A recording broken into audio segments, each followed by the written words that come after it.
بسم الله الرحمن الرحيم.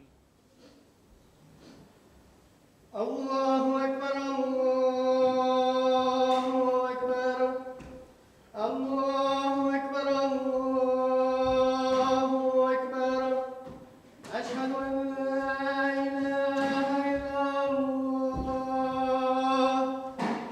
أشهد أن لا إله إلا الله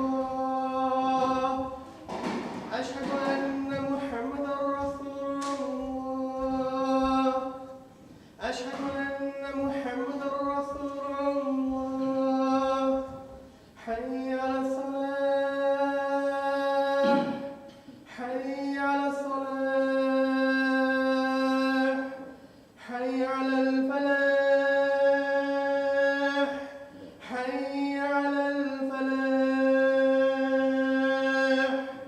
الله أكبر الله أكبر لا إله إلا الله.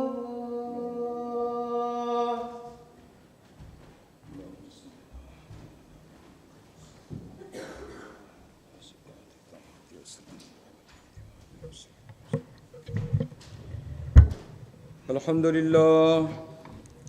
لله نحمده ونستعينه ونستغفره ونؤمن به ونتوكل عليه ونعوذ بالله من شرور أنفسنا ومن سيئات أعمالنا من يهده الله فلا مضل له ومن يضلله فلا هادي له وأشهد أن لا إله إلا الله وحده لا شريك له وأشهد أن محمدًا عبده ورسوله أما بعد فإن خير الحديث كتاب الله وخير الهدي هدي محمد صلى الله عليه وسلم وشر الأمور محدثاتها وكل محدثة بدعة وكل بدعة ضلالة وكل ضلالة في النار. فأعوذ بالله السميع العليم من الشيطان الرجيم. بسم الله الرحمن الرحيم. يا أيها الذين آمنوا اتقوا الله حق تقاته ولا تموتن إلا وأنتم مسلمون واعتصموا بحبل الله جميعا ولا تفرقوا واذكروا نعمة الله عليكم إذ كنتم أعداء فألف بين قلوبكم فأصبحتم بنعمته إخوانا وكنتم على شفا حفرة من النار فأنقذكم منها كذلك يبين الله لكم آياته لعلكم تهتدون. محترم بزرگوں، عزیز دوستوں اور بھائیوں اور میری ماں اور بہنوں، یہ سورہ آل عمران کی 102 اور 103 دو آیتیں ہیں. اللہ تبارک و تعالیٰ اس میں فرماتے ہیں کہ اے ایمان والو، اللہ سے ڈرو جیسے کہ ڈرنے کا حق ہے، اور تمہیں موت نہ آئے مگر ایمان کی حالت میں، اسلام کی حالت میں. اور دوسری آیت میں اللہ نے فرمایا کہ تم سب مل کر اللہ کی رسی کو مضبوطی کے ساتھ پکڑ لو اور آپس میں مختلف مت ہو جاؤ، تفرقہ مت ڈالو، اور اس وقت کو یاد کرو جب کہ تم آگ کے گڑھے کے بالکل کنارے تھے اور اللہ تبارک و تعالیٰ نے اسلام کی وجہ سے تمہیں بھائی بھائی کر دیا.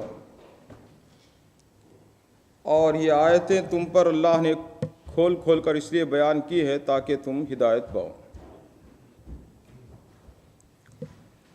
تم سب مل کر اللہ کی رسی کو مضبوط پکڑ لو. اللہ کی رسی کیا ہے؟ حبل اللہ، اللہ کا دین ہے، اسلام ہے، شریعت ہے. اس کو مضبوطی کے ساتھ پکڑ لو.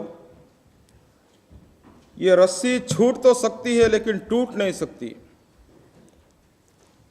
تو سارے مسلمان کو یہ دعوت دی گئی ہے، سارے مسلمانوں کو، کہ وہ اسلام کو مضبوطی کے ساتھ پکڑ لیں۔ تھوڑے بڑے اختلاف تو ہو جاتے ہیں، ایک گھر کے اندر بھائی اور بھائی کے درمیان، بہنوں اور بہنوں کے درمیان، ماں باپ اور اولاد کے درمیان، بیٹی اور ماں کے درمیان، بیٹے اور باپ کے درمیان، یہ روزانہ اختلاف ہوتے ہیں ہمارے۔ لیکن ان اختلافات کی وجہ سے کیا ہم رشتے ناطے کٹ کر دیتے ہیں، ختم کر دیتے ہیں، گھر بدل دیتے ہیں؟ نہیں، یہ تو ایک فطری چیز ہے۔ چھوٹے موٹے اختلاف، ڈفرنٹ اوپینین کا ہونا، یہ ایک نیچرل اور فطری چیز ہے، یہ ہوتے رہیں گے، اس کو برداشت کرنا پڑے گا، اس کو برداشت کرنا پڑے گا۔ مثلا میاں بیوی کے درمیان کہ آج کیا پکائیں گے، کوئی کہے کہ چکن پکائیں اور کوئی کہے کہ میٹ پکائیں، تو کیا یہ اختلاف ایسا اختلاف تھوڑا ہی ہے کہ اس سے کوئی فساد ہو، فتنہ ہو؟ نہیں، ٹھیک ہے، کوئی کسی کی بات کو مان لے، ٹھیک ہے، آج تمہاری بات مانتے ہیں، چکن کھا لیں گے، کل میٹ کھا لیں گے۔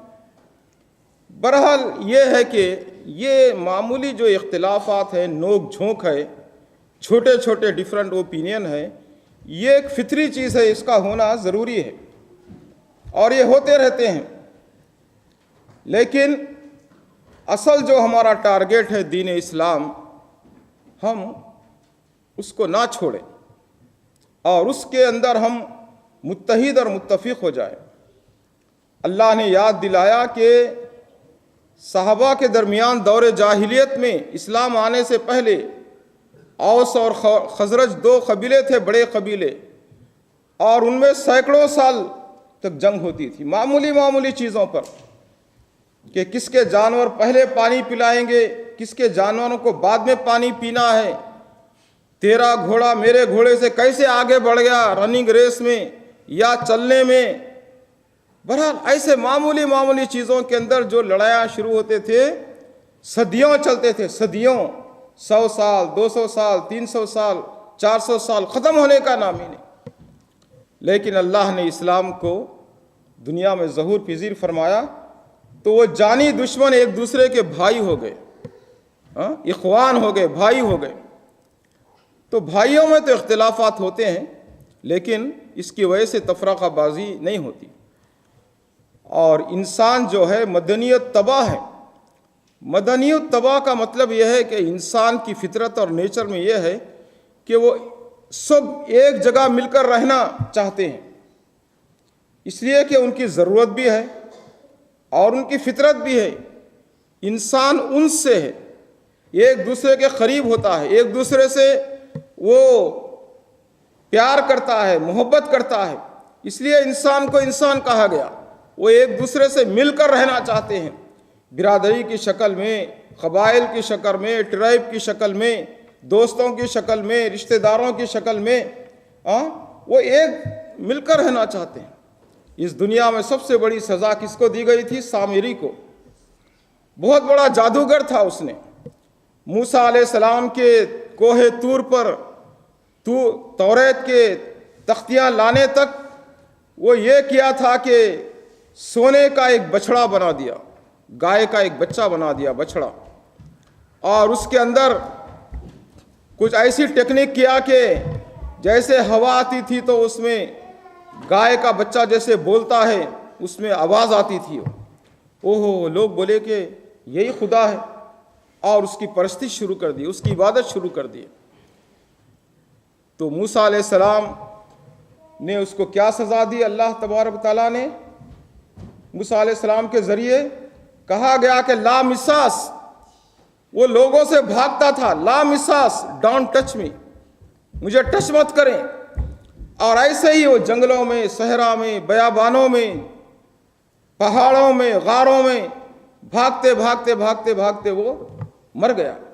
انسان قریب آتے تو اسے تکلیف ہوتی تھی۔ یہ سب سے بڑی سزا ہے کہ کوئی انسان کو کسی انسان سے دور رکھا جائے، ورنہ انسان کی نیچر اور فطرت یہ ہے کہ وہ انسانوں کے قریب ہوتا ہے، اس لیے کہ اس کی ضرورت بھی ہوتی ہے۔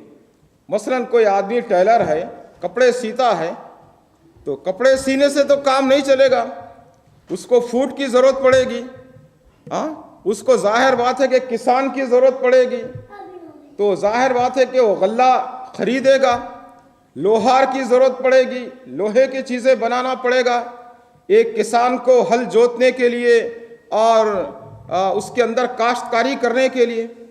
تو بہرحال ایک انسان دوسرے انسان کا محتاج ہے، اکیلا انسان زندگی گزار نہیں سکتا دنیا میں، تو ضرورت کے تحت بھی ایک انسان دوسرے انسان کا محتاج ہے، اس لیے وہ مل کر رہتے ہیں۔ اور ہمارے اسلام میں تو اتحاد اور اتفاق کی تو بڑی فضیلت ہے، تنہا آدمی کا تو کوئی سوال ہی نہیں۔ کہا گیا کہ نماز پڑھو، اور کہا گیا کہ دن اور رات میں 5 مرتبہ مسجد کو آؤ، جماعت کے ساتھ پڑھو، تو جماعت کے ساتھ پڑھنے کا کیا ثواب ملے گا؟ ایک نماز پڑھیں گے ہم لوگ، اور اللہ کے نبی صلی اللہ علیہ وسلم نے فرمایا کہ 27 درجے 27 ٹائم مور اس کا ایوارڈ ملے گا 27 درجے 27۔ تو اندازہ فرمائیے کہ ایک ساتھ جماعت کے ساتھ نماز پڑھنا ہے، 5 وقت کی نماز۔ کوئی آدمی کسی مجبوری کے تحت کبھی پڑھ لیتا ہے تو اللہ معاف کرے، لیکن اصل جو نماز پڑھنا ہے وہ جماعت کے ساتھ پڑھنا ہے۔ روزہ ہے، یہ بھی اجتماعی شکل میں۔ اللہ کے نبی صلی اللہ علیہ وسلم نے فرمایا صوموا لرؤیتہ وافطروا لرؤیتہ، یعنی رمضان کا چاند دے کر سب مل کر روزے شروع کرو اور سب مل کر ختم کرو اور عید کرو، تنہا نہیں کہ جس کی مرضی آ گئی وہ آج روزہ رکھ دے، دوسرا کل، پرسوں تیسرا، نہیں، اجتماعی شکل میں ایک ساتھ۔ اور زکوٰۃ، اس میں بھی یہی کہا گیا کہ تؤخذ من اغنیائہم وترد علی فقرائہم، ان کے مالداروں سے زکوٰۃ لی جائے گی اور ان کے غریب جو ہے فقراء مساکین، ان پر وہ زکوٰۃ کو تقسیم کر دیا جائے گا۔ یہاں پر کوئی اجتماعی شکل نہیں ہے ہمارے پاس، ہم جس کو چاہے تنہا دے دیتے ہیں، کسی مسجد کو، کسی رشتہ دار کو، کسی غریب کو، کسی ادارے کو، کسی چیریٹی کو، اللہ قبول فرمائے۔ مگر اجتماعی شکل میں کوئی تنظیم، کوئی مسلمانوں کا خلیفہ، کوئی بڑا، کوئی امیر، وہ زکوٰۃ وصول کرے اور اجتماعی شکل میں اس کو تقسیم کرنا ہے۔ اور اسی طریقے سے حج، جو زندگی میں ایک مرتبہ فرض ہے، اس میں بھی اجتماعیت ہے۔ یہ نہیں کہ سال کے 12 مہینے میں کوئی آدمی محرم میں چلے جائے حج کو، اور کوئی سفر میں چلے جائے، کوئی ربیع الاول میں چلے جائے، کوئی رمضان میں چلا جائے حج کو، نہیں۔ حج کا ایک پیریڈ مقرر ہے، 8 ذی الحجہ سے لے کر 12 ذی الحجہ تک۔ تو اس میں اجتماعی شکل میں لوگ حج کریں گے، اور ایک امیر الحاج ہوگا، حاجیوں میں وہ پورے ایک ہوگا امیر، اور جو مینا کے اندر وہ خطبہ دے گا۔ تو اندازہ فرمائیے کہ ہماری کوئی عبادت بھی، چاہے نماز ہو، چاہے روزہ ہو، چاہے زکوٰۃ ہو، چاہے حج ہو، وہ کوئی بھی تنہا نہیں ہے، بلکہ اجتماعی شکل میں ہے، مل کر ٹوگیدر۔ اور اسی طریقے سے ہمارے جو نماز میں جو ہم پڑھتے ہیں سورہ فاتحہ یا کوئی قرآن کی آیتیں یا دعائیں، اس کے اندر بھی اکثر و بیشتر پلورل کے صیغے استعمال کیے ہیں، جمع کے صیغے۔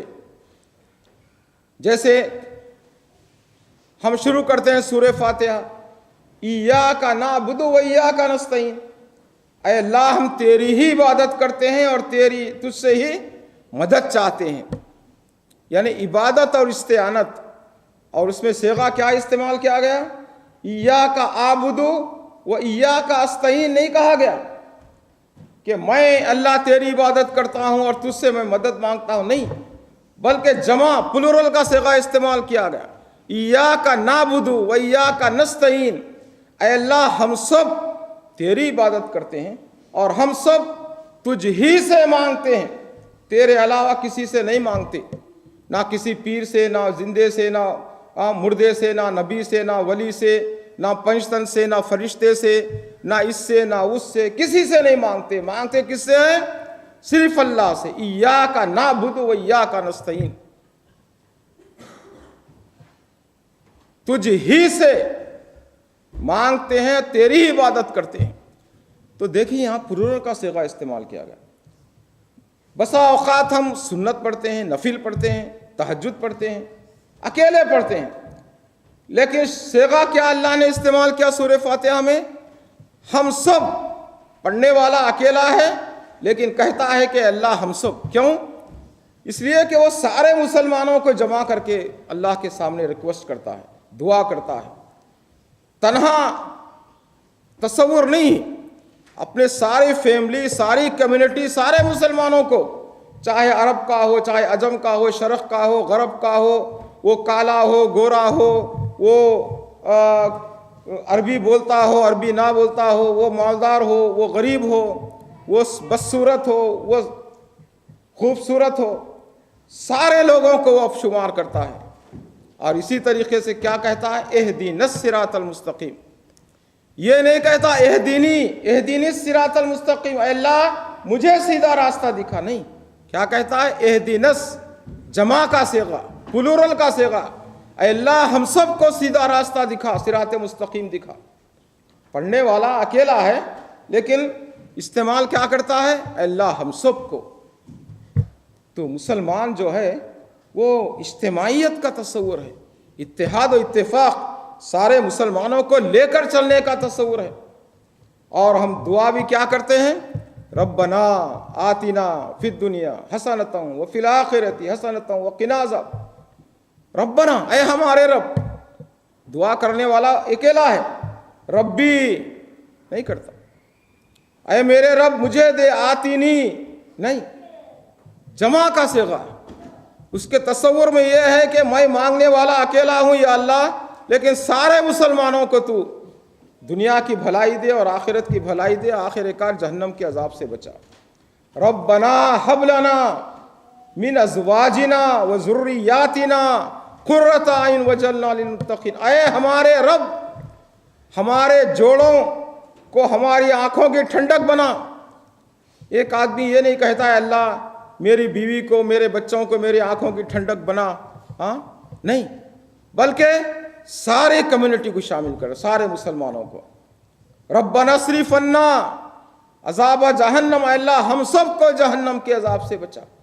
دیکھ لیجئے کتنی دعائیں ہیں آپ، بیشتر ربنا لا تواخذنا، ربنا،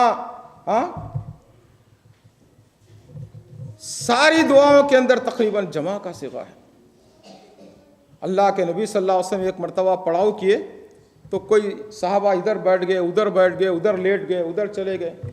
آپ نے فرمایا تفرقکم ھذا من الشیطان. یہ جو الگ الگ جا کے بیٹھ گئے ہیں، پڑاؤ کیے ہیں، یہ شیطان کی طرف سے. اس کے بعد صحابہ کہتے ہیں کہ اللہ کے نبی صلی اللہ علیہ وسلم جب فرماتے یہاں رک جاؤ، پڑاؤ کرو، تو ہم سب مل کر بیٹھتے تھے.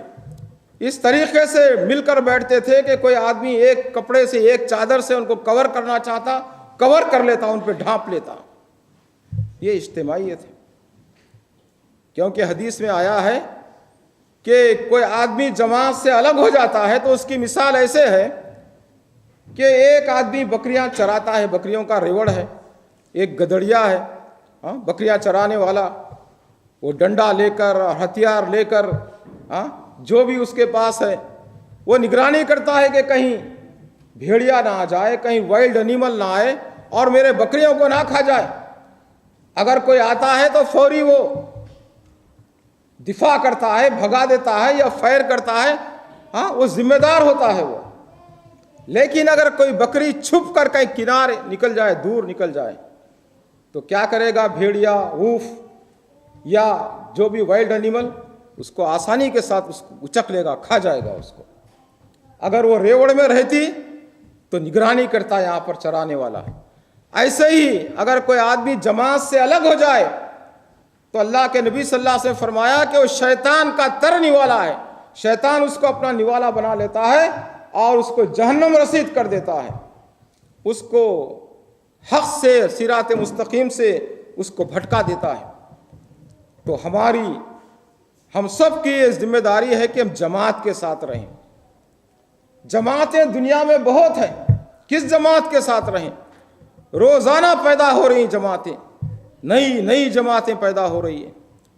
کسی کی پگڑی کا کلر الگ ہے، کسی کی ٹوپی کا اسٹائل الگ ہے، ہاں، کسی کے لباس کا اسٹائل الگ ہے، کسی کا کلر الگ ہے. عجیب عجیب جماعتیں، تنظیمیں پیدا ہو رہی ہیں اور کہہ رہے ہیں کہ ہم بھی حق پر ہیں. ہاں، تو ظاہر بات ہے کہ حق پر کون ہے، اس کا فیصلہ کیسا ہو؟ اتفاق سے مدینے کے اندر مسجد نبوی جو ہے اس میں نبی کریم صلی اللہ علیہ وسلم کی جو مزار ہے اس پر جو کلر کیا گیا ہے وہ اتفاق سے گرین کیا گیا ہے، گرین کلر، ہرا کلر، سبز کلر. ہاں، اسی لیے گنبد خضرا کہا جاتا ہے، اخضر یعنی گرین کلر کیا گیا اتفاق سے. نہ صحابہ نے وہ بنایا، وہ بعد کے زمانوں میں ایک اتفاق ہوا. ایک بادشاہ کو خواب نظر آیا کہ مجھے کوئی تکلیف پہنچا رہے ہیں. وہ یہودی تھے جو نبی صلی اللہ علیہ وسلم کی خبر کو سرنگ کر رہے تھے تاکہ آپ کی نعش جسد مبارک کو نکالے. تو زنگی جو بادشاہ تھا وہ نیچے اطراف میں وہ شیشہ پلائی ہوئی لوہا پگھلا کر ڈال کر اس کے بعد اوپر ایک گنبد بنا دیا. گنبد بنانا، خبہ بنانا یہ کوئی اسلامی چیز نہیں ہے، یہ شریعت میں جائز نہیں. بہرحال اس نے بنا دیا، اس کو کلر ایک مار دیا، کچھ بھی کلر مارنا تھا، وائٹ کلر مارنا تھا یا گرین یا کوئی بھی کلر مارنا تھا تو وہ گرین کلر لگا دیا. اب صاحب کچھ لوگ ایسے پیدا ہوئے وہ اپنی پگڑیوں کو گرین کریں. کیوں بھائی؟ وہ مدنی کلر ہے، مدنی کلر.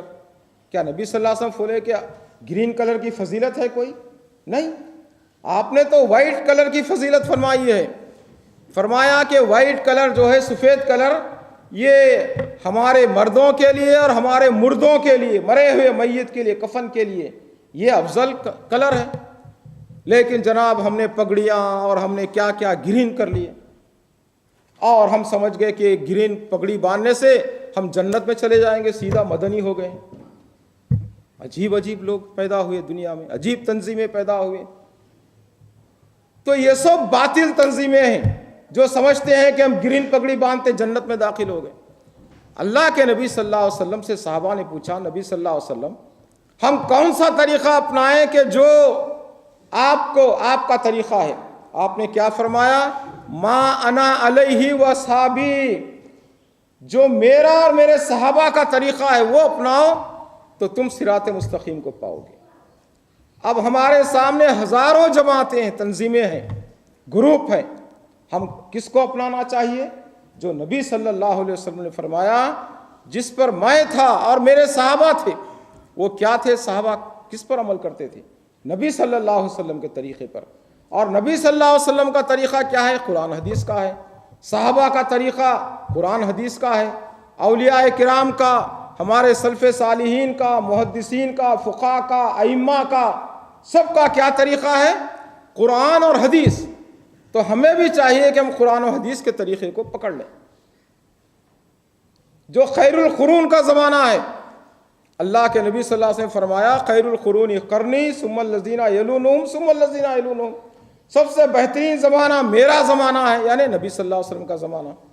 اس کے بعد کا دوسرا زمانہ صحابہ کا، اس کے بعد تیسرا زمانہ تابعین کا.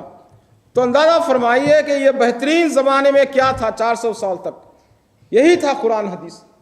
400 سال کے بعد پھر یہ تقلیدی یہ رواج آیا، یہ ذہنیت آئی اور یہ لوگ ائمہ کو فالو کرنے لگے. 400 سال کے بعد یہ فقہ مدون ہوئی. 400 سال سے پہلے جو بہترین زمانہ اللہ کے نبی صلی اللہ علیہ وسلم فرمائے وہ کیا تھا؟ قرآن اور حدیث، قرآن اور حدیث، قرآن اور حدیث. ہمیں بھی چاہیے کہ ہم آخرت اچھی کرنا چاہتے ہیں، دنیا اچھی کرنا چاہتے ہیں، تو ہم اللہ کے قرآن کو اور نبی صلی اللہ علیہ وسلم کی سنت یعنی احادیث کو اپنا لیں. ہماری دنیا اور آخرت انشاءاللہ کامیاب ہو جائے گی. تو بہرحال یہ ہے اتحاد، ایسے اتحاد ہو سکتا ہے. اسی لیے وَاعْتَصِمُوا بِحَبْلِ اللَّهِ جَمِيعًا جو ہے سورہ آل عمران کی 103 آیت، 3rd آیت. تو 103 آیت سے پہلے اللہ نے کیا فرمایا؟ اے لوگو جو ایمان لائے ہو اللہ سے ڈرو. اللہ سے ڈر اگر ہوگا ہمیں تو ہم یعنی اتحاد کر سکیں گے, اتفاق کریں گے. اگر اللہ کا ڈر نہ ہو تو بس ایسے ہی کوئی اتحاد اتفاق نہیں کریں گے ہم, کوئی اجتماعی شکل میں ہم جمع نہیں ہوں گے, کوئی ہم اچھی جماعت نہیں بنائیں گے یا جماعت کا ساتھ نہیں دیں گے اچھی جماعت کا. تو معلوم یہ ہوا کہ اللہ کا ڈر, جیسے سمجھو کہ ایک چڑیا گھر ہے, زو ہے, سفاری پارک ہے مثال کے طور پر, ہم وہاں جا چلے گئے, انجوائے کر رہے ہیں, کھا رہے ہیں, پی رہے ہیں, اور بیٹھے ہوئے ہیں سب کے ساتھ, ہزاروں لوگ بیٹھے ہوئے ہیں زو میں, چڑیا گھر میں, پارک میں, انجوائے کر رہے ہیں ہم. اعلان ہو گیا کہ ایک شیر وہ اپنے پنجرے سے چھٹ گیا ہے, نکل گیا ہے, کسی کو بھی آ کر پکڑ سکتا ہے. لوگوں جلدی یہاں سے نکل جاؤ, سفاری پارک سے, زو سے, چڑیا گھر سے. ہم کیا کریں گے, کیا کریں گے اس وقت؟ وہ پھولوں کو دیکھیں گے, اوہو کیا بیوٹیفل یہ فلاور ہے, یا وہ انیمل ہے. کیا کریں گے ہم جلد سے جلد گرتے پڑتے بھاگتے ہوئے نکل جائیں گے, تاکہ ایسا نہ ہو کہ وہ انیمل آ جائے, وائلڈ انیمل, شیر, اور ہمیں کھا جائے, ہمیں پکڑ لے, نقصان کرے. ہم جلد سے جلد اپنے بیوی بچوں کو بولیں گے نکلو نکلو نکلو, جتنا جلدی ہو سکے بھاگو, تاکہ شیر نکل گیا ہے اپنے پنجرے سے, کٹارے سے. اور وہ ایسے ہی اگر اللہ کا ہمیں ڈر ہو ہم اتحاد و اتفاق کریں گے, اس لیے کہ مر کر ہمیں اللہ کو منہ دکھانا ہے اور اللہ کا تقوی اختیار کرنا ہے. یا ایھا الذین آمنوا اتقوا اللہ حق تقاتی, اے لوگوں جو ایمان لائے ہو اللہ سے ڈرو جیسے کہ ڈرنے کا حق ہو, اور تمہیں موت نہ آئے مگر اسلام کی حالت. اللہ کا ڈر ہو, ایک شیر کا جیسے ڈر ہوتا ہے اتنا بھی اگر اللہ کا ڈر ہو جائے تو ہم اپنی خبر کی اور حشر کی اور آخرت کی ہم فکر کریں گے. لیکن ہمیں ڈر نہ ہو, ایسے ہی ہم زندگی گزار لیں گے. اور اتحاد کے لیے کیا کرنا پڑتا ہے, بسا اوقات قربانی دینا پڑتا ہے, سیکریفائز کرنا پڑتا ہے. کس کی؟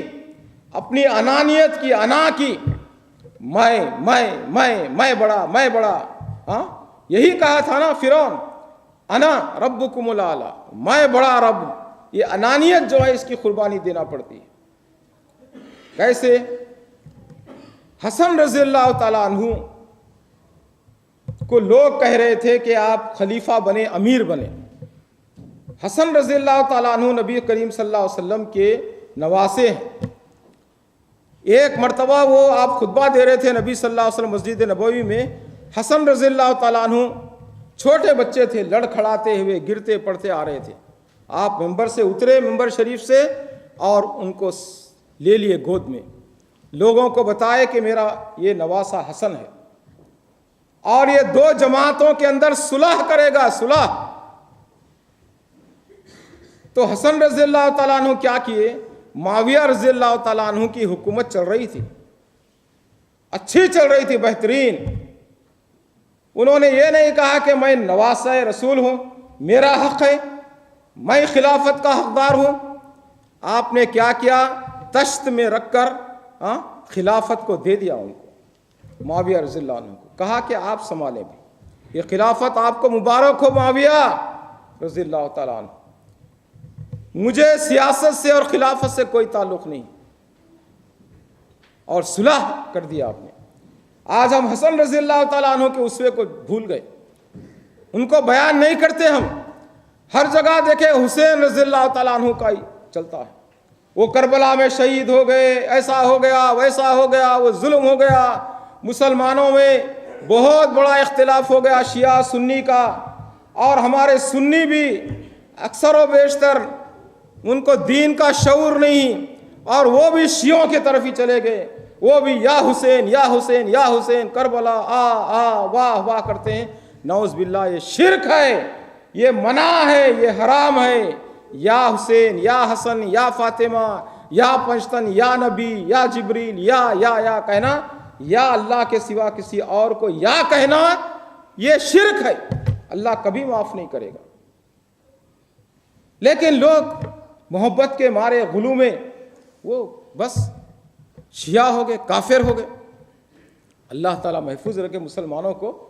تو بہرحال کوئی بھی حسن رضی اللہ عنہ کے اسوے کو پیش نہیں کرتا، ہمیشہ لڑائی جھگڑے کی بات، کربلا کی بات ہی کرتے ہیں حسین۔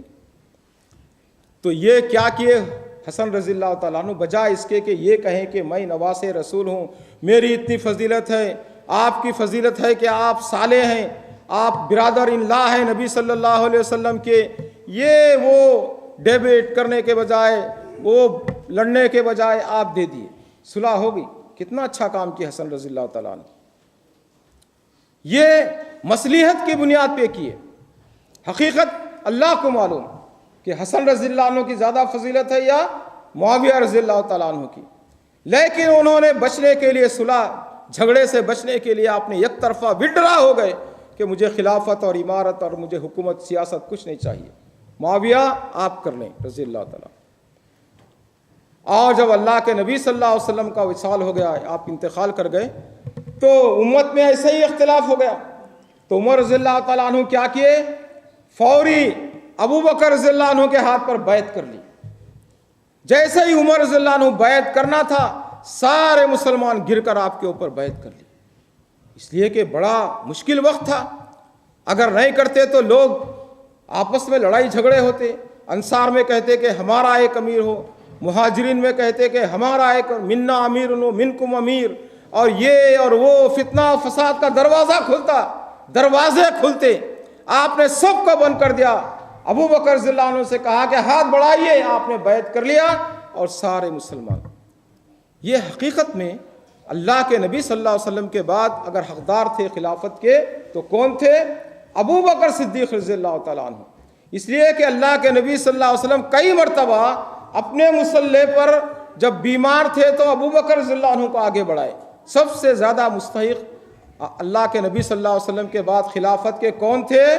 نہ علی تھے، نہ عمر تھے، نہ عثمان تھے، نہ طلحہ تھے، نہ زبیر تھے، کوئی نہیں تھے۔ کون تھے؟ ابو بکر رضی اللہ عنہ تھے۔ اس لیے عمر رضی اللہ تعالیٰ عنہ نے فوری ان سے بیعت کر لی۔ لیکن حسن رضی اللہ تعالیٰ عنہ یہ نہیں بتایا کہ میری زیادہ فضیلت ہے، آپ نے فتنے اور فساد کو روکنے کے لیے آپ نے ولڈرا ہو۔ تو اندازہ فرمائیے، کبھی انانیت کو مارنا پڑتا ہے، کبھی اپنے آپ کو چھوٹا ظاہر کرنا پڑتا ہے تاکہ امت میں فتنہ نہ ہو، فساد نہ ہو۔ اور آج ہمارے مساجد میں، مراکز میں، مسلم کمیونٹیوں میں کیوں اختلاف ہے؟ روزانہ 1.5 اینٹ کی مسجد کیوں بن رہی ہے؟ کیوں الگ الگ پارٹیاں بن رہے ہیں؟ ہم ایک دوسرے کو برداشت نہیں کر سکتے، ایک دوسرے کو برداشت نہیں کر سکتے۔ اس کے لیے ضروری ہے کہ ہم کیا کریں؟ ایک پلیٹ فارم پر آئیں، چاہے وہابی ہو، چاہے سنی ہو، چاہے دیوبندی ہو، چاہے اس جماعت اسلامی کو ہو، کوئی بھی کیوں نہ ہو، موحد لوگ کیا کریں؟ وہ ایک پلیٹ فارم پر آئیں۔ ایک پلیٹ فارم پہ آنے سے 50% جو ہے ہمارے اختلافات ختم ہو جاتے ہیں۔ اور ایک پلیٹ فارم پہ آنے کے لیے کیا کرنا ہے؟ پلیٹوں کا استعمال کریں، پلیٹوں کا میٹنگ کریں، میٹنگ، اور میٹ میں میٹ کا استعمال کریں۔ ہاں، مطلب کیا ہے کہ بریانی پکا کر کھلائیں، پلاؤ کھلائیں، آپس میں ایک دوسرے کو جماعتیں، ہاں، اور محبت پیدا ہوگی ان کے اندر۔ ایک پلیٹ فارم آئے گا، اگرچہ کہ میٹنگ کے اسپیلنگ الگ ہے اور میٹ کے اسپیلنگ الگ ہے، گوشت کے، لیکن یہ میٹنگ میں کیا کریں؟ میٹ کا استعمال کریں اور پلیٹوں کا استعمال کریں، ہاں، دعوتیں کریں، ایک پلیٹ فارم پر آئیں۔ تو اس وقت کیا ہو سکتا ہے؟ ہم میں وہ ہو سکتی ہے وَاعْتَصِمُوا بِحَبْلِ اللَّهِ جَمِيعًا وَلَا تَفَرَّقُوا، جو سورہ آل عمران کی 103 نمبر کی آیت جو ہے 103، اس پہ عمل ہو سکتا ہے۔ اللہ بولنے اور سننے والوں کو، ساری مسلمانوں کو کتاب و سنت پر جمع ہو کر اتحاد و اتفاق کرنے کی توفیق عطا فرمائے۔ وآخر دعوانا الحمدللہ۔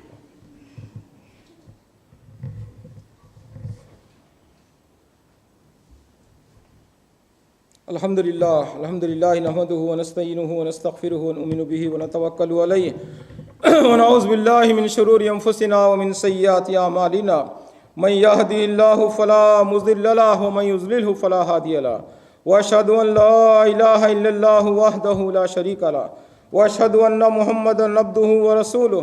اما بعد، فاعوذ باللہ السمیع العلیم من الشیطان الرجیم، بسم اللہ الرحمن الرحیم۔ ان اللہ ملائکتہ یصلون علی النبی یا ایھا الذین آمنوا صلوا علیہ وسلموا تسلیما اللہم صلی علی محمد وعلی آل محمد کما صلیت علی ابراہیم وعلی آل ابراہیم انک حمید مجید اللہم بارک علی محمد وعلی آل محمد کما بارکت علی ابراہیم وعلی آل ابراہیم انک حمید مجید ربنا ظلمنا انفسنا وإن لم تغفر لنا وترحمنا لنكونن من الخاسرين ربنا آتنا في الدنيا حسنة وفي الآخرة حسنة وقنا عذاب النار ربنا هب لنا من أزواجنا وذرياتنا قرة أعين واجعلنا للمتقين إماما ربنا اصرف عنا عذاب جهنم إن عذابها كان غراما إنها ساءت مستقرا ومقاما اللهم آتنا علما نافعا وعملا متقبلا ورزقا واسعا وشفاء من كل داء اذهب الباس رب الناس واشف انت الشافي لا شفاء الا شفاء شفاء لا يغادر سقما اللهم اعز الاسلام والمسلمين اللهم اعز الاسلام والمسلمين اللهم انصر الاسلام والمسلمين اللهم انصر الاسلام والمسلمين والمستضعفين في كل مكان ربنا تقبل منا انك انت السميع العليم وتب علينا انك انت التواب الرحيم وصلى الله على خير خلق محمد وعلى اله وصحبه اجمعين برحمتك يا ارحم الراحمين وقوموا الى الصلاه يرحمكم الله.